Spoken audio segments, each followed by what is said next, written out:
Þetta er verkefni 24 dagskammtar í D-hlutanum. Þetta er síðasti liðurinn í verkefninu, það er að segja liður 19, orðskipting. Þá staðset ég mig fremst í skjalinu og reyna að skipta orðum sem eru of löng til að komast fyrir línu sem að fara í línuna fyrir neðan, skipta þeim á milli lína. Á blaðsíðu B19 er orðskiptingin útskýrð en hún felst í því að skipta orðum sem eru of löng til að komast fyrir í enda línu. Stuttar línur sem eru línujafnaðar án orðskiptingar eru oft með miklum orðabilum. Við getum farið handvirkt í gegnum þetta og ýtt á kontról og bandstriki við hliðina á bakklyklinum.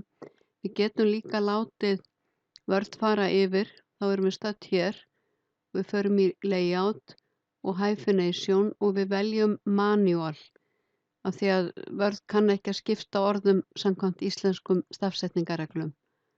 Og hún kemur upp með orð sem hún vill skipta og hérna kemur ráðleggingar. Ég má ekki skipta orðinu hér af því að hér er samhljóði. Ég get fært mig einn staf, farið hérna fyrir aftan seinna G og þá kemur ráðlegg og svo yngar og segi já.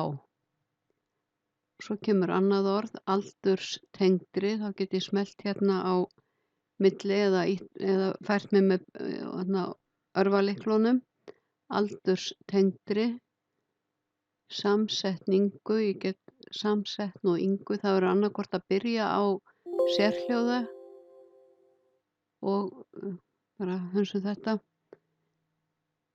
og eða þá þar sem að orðið er samsett, æða og sjúkdómum. Mettunar tilfinningu, æskilegt, hefðbundins, ráðleggingin hérna, orkunar, getum skipt ork og unnar, skiptum það ekki þessu. Þannig að nú erum við komin aftur á byrjunareit. Við getum prófað hvort það er einhver orð sem að við viljum skipta ef við sjáum að það er eitthvað áberandi mikið bil.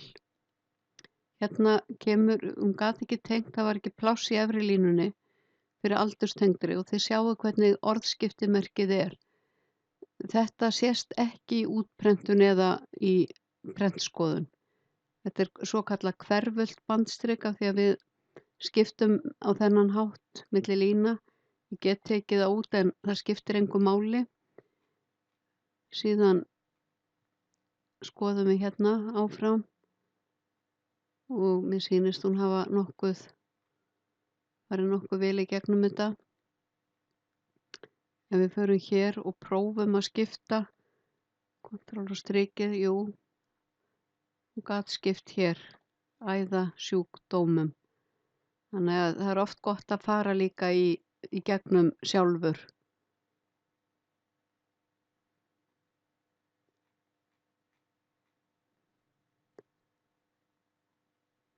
En ég ætla að vista snöggvast og svo er ágætt ef þið værið að prenta verkefnið út að þá er oft gott að fara í view og fara hérna í zoom og þetta eru 8 blaðsíður þannig að ég get valið hér 8 blaðsíður og séð svona heildina.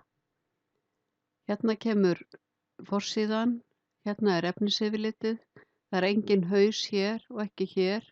Hérna er section break, hérna er haus og blaðsíðunúmer, maður sér útlínurnar og þá passa maður líka ef maður er að prenta út að það kom ekki auðar síður inn á milli og ef ég fer hérna á home og slekk á endirmerkjunum þá sé ég þetta kannski aðeins betur en þetta er aðalega til að sjá bara hvernig þetta kemur út á blaði og ef þið farið aftur í view og 100% að þá eru þið með 100% sýn og hérna neðst getið þið stækkað eða farið í page width alveg eins og ykkur þykir þægilegast að vinna. Mér finnst oft gott að vera bara með blaðsíðu breiddina. Það er líka þegar ég er að sýna svona myndskeið að þá sjáu þið það mjög vel.